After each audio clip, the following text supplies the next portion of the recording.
Everyone, medical and life മീഡിയയിലെ പുതിയൊരു വീഡിയോയിലേക്ക് എല്ലാവർക്കും വെൽക്കം. അപ്പോൾ ഇന്ന് നമ്മൾ പഠിക്കാൻ പോകുന്ന ടോപ്പിക് എന്ന് പറയുന്നത് mechanical test of medical gas cylinder. Medical gas cylinder നമ്മൾ പാർട്ടായിട്ട് ഒരുപാട് വീഡിയോ ചെയ്തുകൊണ്ടിരിക്കുകയാണ്. അതിന്റെ നെക്സ്റ്റ് പാർട്ടാണ് ഇത്. അപ്പോൾ ആ പാർട്സ് എല്ലാം കാണാത്തവർ അതോടെ ഒന്ന് ചെന്ന് കണ്ടിട്ട് വരാം കേട്ടോ. അപ്പൊ നമുക്ക് താമസിയാതെ തന്നെ വീഡിയോയിലേക്ക് പോകാം. ഓക്കെ, ഫസ്റ്റ് പോയിന്റ് എന്ന് പറയുന്നത് ടു എൻഷുർ സേഫ്റ്റി. അതായത് എന്തിനാണ് ഈ മെക്കാനിക്കൽ ടെസ്റ്റ് ചെയ്യുന്നത് എന്നാണ്. സേഫ്റ്റിക്ക് വേണ്ടിയാണ് ഇത് നമ്മൾ ചെയ്യുന്നത്. Must be tested every 5 years. ഓരോ 5 വർഷം കൂടുമ്പോഴും നമ്മുടെ മെഡിക്കൽ ഗ്യാസ് സിലിണ്ടേഴ്സ് ടെസ്റ്റ് ചെയ്യേണ്ടതാണ്. Test date must be attached to cylinder. അതായത് ഇപ്പോൾ ഒരു 5 വർഷത്തിന് മുന്നേ ടെസ്റ്റ് ചെയ്ത് എല്ലാം റെഡിയാക്കിയ സിലിണ്ടർ നമ്മൾ യൂസ് ചെയ്യുവാണെങ്കിൽ നെക്സ്റ്റ് 5 years കഴിയുമ്പോൾ ആ സിലിണ്ടറിനെ മാനുഫാക്ചറേഴ്സിലേക്ക് കൊടുത്തതിന് ശേഷം അത് നെക്സ്റ്റ് എല്ലാ സർവീസും കഴിഞ്ഞ് അതിന്റെ മെക്കാനിക്കൽ ടെസ്റ്റും കാര്യങ്ങളും എല്ലാം കഴിഞ്ഞ് തിരിച്ചു കൊണ്ടുവരുമ്പോൾ അതിനകത്ത് ഡേറ്റ് ഉണ്ടായിരിക്കണം. അതാണ് ടെസ്റ്റ് ഡേറ്റ് എന്ന് പറയുന്നത്. തിരിച്ചു കൊണ്ടുവരുന്ന സമയത്ത് ഇനി അടുത്ത 5 വർഷത്തിന് ശേഷം ടെസ്റ്റ് ചെയ്യേണ്ടതായിട്ടുള്ള ടെസ്റ്റ് ഡേറ്റ് അതിനകത്ത് ഉണ്ടായിരിക്കണം. ഇനി നമുക്ക് നോക്കുന്നത് ഏതൊക്കെ തരം ടെസ്റ്റസ് ആണ് നമുക്ക് മെഡിക്കൽ ഗ്യാസ് സിലിണ്ടറിലേക്ക് ചെയ്യാൻ പറ്റുന്നത് എന്നത് നോക്കാം. ഫസ്റ്റ് ടെസ്റ്റ് എന്ന് പറയുന്നത് ഹൈഡ്രോളിക് ടെസ്റ്റ് ആണ്. അതായത് ടു മെഷർ സിലിണ്ടേഴ്സ് ഇലാസ്റ്റിസിറ്റി. സിലിണ്ടേഴ്സിന്റെ ഇലാസ്റ്റിസിറ്റി മെഷർ ചെയ്യാൻ വേണ്ടി ചെയ്യുന്ന ടെസ്റ്റ് ആണ് ഹൈഡ്രോളിക് ടെസ്റ്റ് എന്ന് പറയുന്നത്. സെക്കൻഡ് ടെസ്റ്റ് എന്ന് പറയുന്നത് ടെൻസൈൽ ടെസ്റ്റ്.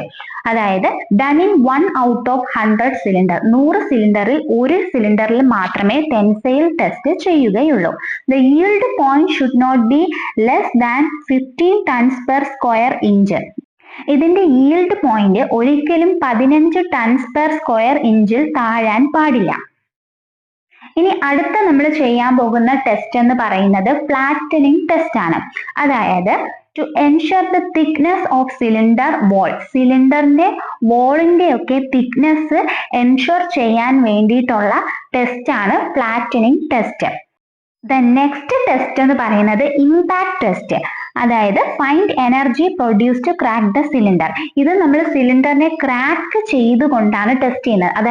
അതായത് എത്രത്തോളം എനർജി കൊടുക്കുമ്പോഴാണ് ഒരു സിലിണ്ടർ ക്രാക്ക് ആവാൻ എടുക്കുന്നത്, അതാണ് ഇമ്പാക്ട് ടെസ്റ്റിലൂടെ ചെയ്തു നോക്കുന്നത്. Then bend test. Bending capacity of cylinder. സിലിണ്ടറിനെ ബെൻഡ് ചെയ്തുകൊണ്ടായിരിക്കും ബെൻഡ് ടെസ്റ്റ് ഒക്കെ ചെയ്യുന്നത്. ഓക്കെ, അപ്പൊ ഇത്രയും ടെസ്റ്റുകളാണ് നമ്മൾ മെഡിക്കൽ ഗ്യാസ് സിലിണ്ടേഴ്സിൽ ഓരോ 5 years കൂടുമ്പോഴും ചെയ്യേണ്ട ടെസ്റ്റ് എന്ന് പറയുന്നത്. അപ്പൊ ഞാൻ പറഞ്ഞ കാര്യം എല്ലാവർക്കും മനസ്സിലായെന്ന് വിശ്വസിക്കുന്നു.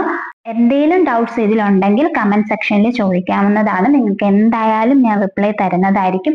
അതോടൊപ്പം നിങ്ങൾക്ക് എന്തെങ്കിലും ടോപ്പിക്സ് എടുത്ത് തരണം എന്നുണ്ടെങ്കിൽ അതും നിങ്ങൾക്ക് കമന്റ് സെക്ഷനിൽ ചോദിക്കാവുന്നതാണ് കേട്ടോ. അപ്പോൾ താങ്ക്സ് ഫോർ വാച്ചിങ്. വളരെ ചെറിയൊരു ടോപ്പിക് ആയിരുന്നു. എല്ലാവർക്കും മനസ്സിലായെന്ന് വിശ്വസിക്കുന്നു. നമ്മൾ ചെറിയ ടോപ്പിക്സ് ആയിട്ട് എടുക്കുന്നതിന്റെ റീസൺ ഞാൻ ഓൾറെഡി പറഞ്ഞിട്ടുണ്ട്. പഠിക്കുന്ന കാര്യമായതുകൊണ്ട് തന്നെ എല്ലാവർക്കും വീഡിയോ ഒരുപാട് ലോങ് ആയി പോയി കഴിഞ്ഞാൽ ബോറടിക്കും. അതുകൊണ്ടാണ് ചെറിയ പാർട്സ് ആയിട്ട് ഇടുന്നത്. നിങ്ങൾക്ക് ഇങ്ങനെ മതിയോ അതേ ഫുൾ വീഡിയോ ആയിട്ട് ലെങ്തി വീഡിയോ ആയിട്ടാണോ വേണ്ടത് എന്നുള്ളതും കൂടി ഒന്ന് കമന്റ് സെക്ഷനിൽ പറയാട്ടോ. അപ്പൊ ഞാൻ പറഞ്ഞ കാര്യങ്ങളെല്ലാം മനസ്സിലായിട്ടുണ്ടെങ്കിൽ ഒന്ന് ലൈക്ക് ചെയ്യുക. അതോടൊപ്പം ഈ സബ്ജക്ട് പഠിക്കുന്ന സ്റ്റുഡൻസിലേക്ക് ഇതൊന്ന് ഷെയർ ചെയ്ത് കൊടുക്കുക. സബ്സ്ക്രൈബ് കൂടെ ചെയ്യാട്ടോ. നെക്സ്റ്റ് വീഡിയോയുമായിട്ട് നമുക്ക് ഉടനെ തന്നെ കാണാം. അതുവരേക്കും ഓക്കെ, ബൈ, താങ്ക് യു.